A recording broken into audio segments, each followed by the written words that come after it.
I have died more times in this game than most horror movie protagonists have even played the role. And I figured out that it was mostly my fault. So today we're just going to jump into a video real quick on the 4 perks that saved my life. Kinda. Quick context though, I'm new, like really new. Not like, hey, I'm new, I have 400 hours as a nurse. New. You know the type, and it's not that kind. I literally just started on Monday, which means everything I'm about to tell you are things that I learned this week, usually by dying about it first.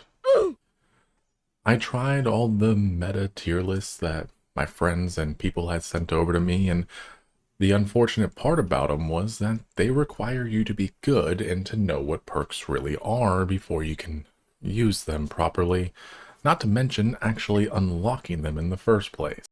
There are a ton now, and there's really only 4 you need. So let's hop into that. Little disclaimer here. These are the 4 perks that helped me a lot, and I am by no means a pro, so these are the ones that kind of just let the game click for me. Windows of Opportunity is number 1.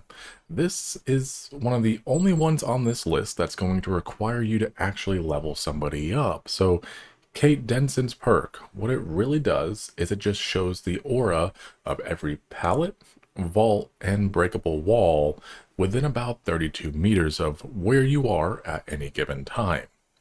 It sounds kind of boring, but the point of this game, the real point of this game, is seeing before you have to make something happen, making a decision mentally before you have to go running scared into a panic through something that's already broken, gone, or blocked.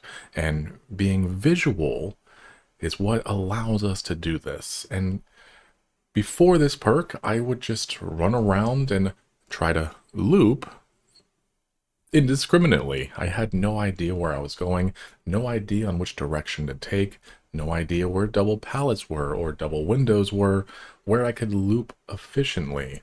Not to say that I've gotten tons better, but I have indeed gotten better and have a better idea and a better understanding, grasp on what I need to do at any given moment. With Windows Opportunity, this lets you see the map kind of for the first time, because the main thing that pro players leave out when they tell you what perks to use, what things to use, is that we don't know the tile sets. We don't know what to actually look for, grab, do at any given moment. We're just kind of thrown into this game with the world's most horrendous tutorial and expected to master the chaos that is the 40 some odd killers that are in every game. And this isn't something that you need to use forever. The main trick with this is that once you can see the map, you start to kind of remember where the pallets spawn, where the windows are. And my assumption, my gumption here is that eventually, after about another 50 games, I'll have a basic foundation of every tile set that you really, really need as a beginner in this game. Perk 2 is Kindred. Now, I really like this one because it's a generalized perk that every survivor can get and anybody can use. When you're on the hook, every other survivor will see each other's auras and see the killer's aura when they're within 16 meters of you. Translation here is that it tells your teammates whether they should come save you or keep tapping generators. Because the thing about solo queue is that your teammates don't really know what they're doing either.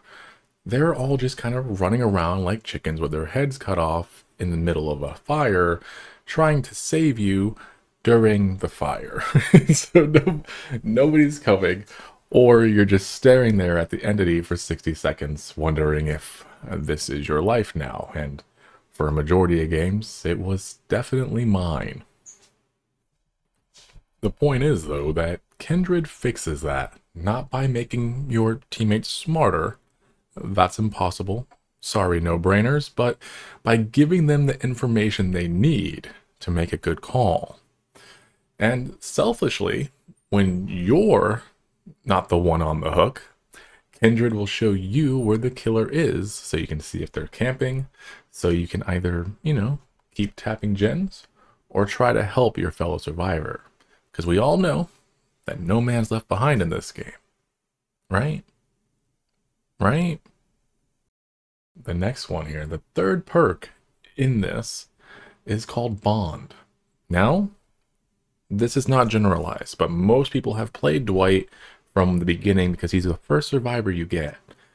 Dwight's perk Bond shows you the aura of every survivor within 36 meters. And this perk single-handedly fixed the problem where I would heal next to a generator alone, listening for footsteps until the killer walked in and asked how my day was going. That that was great. But with Bond, you can see all your teammates, at least with the ones that are within radius, and and this is the main caveat here, this allows you to know where people are working on generators when you all don't spawn in together because of add-ons. So when you run by, you can see them working on it, and you can double tap, even triple tap that generator. Also, a little side note is that obviously healing is much faster as well when there's more than one person helping that person. So assuming everyone's actually helping each other, it works. And that's the point here. In the end, Bond is the first perk of these four that really helps your gameplay overall, as well as helping you see what you need to see.